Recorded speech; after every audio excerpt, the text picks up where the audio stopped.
Hello guys, good afternoon.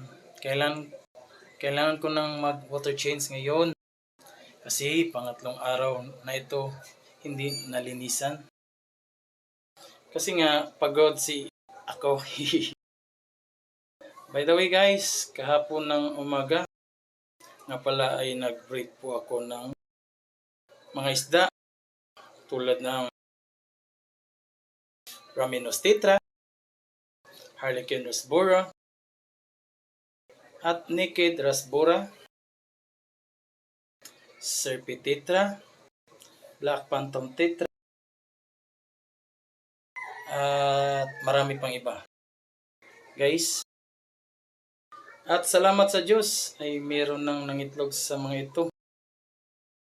Ang iba naman ay mayroon na, ang iba naman ay wala. Kasi nga guys, 4 lang po ang net ko. At kapag may net, ay wala kang ikakabahala sa mga itlog. Kasi hindi nila makakain ang itlog. Pero kapag walang net, ay dapat kunin mo na agad ang mga parents.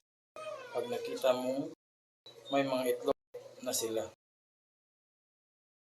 Kasi guys, based sa experience ko, pag walang net, dapat kunin mo na kaagad ang parents.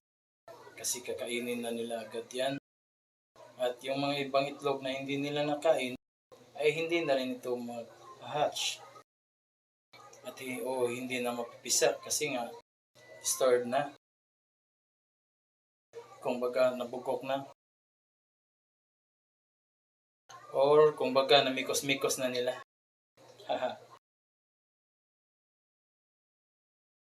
Sa mga nagtatanong dyan kung paano ko ito ginagawa, paano ako mag-breed, i-follow, like, and share nyo lang ako para sa iba pang mga detalye. At meron na nga pala akong page guys or YouTube channel na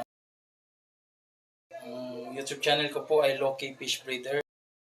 Nandun po lahat yung paano ko nag-breed ng discus fish, red phantom tetra, red serpitetra, black phantom tetra,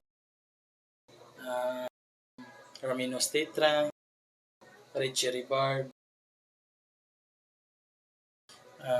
Restoranos dico. Sa Harlequin rasbora ay first time ko po itong ginawa. Sana ay mag-hatch sila. I-update ko na lang kayo sa susunod na mga araw, guys. At sa ngayon, yun lang po. Salamat.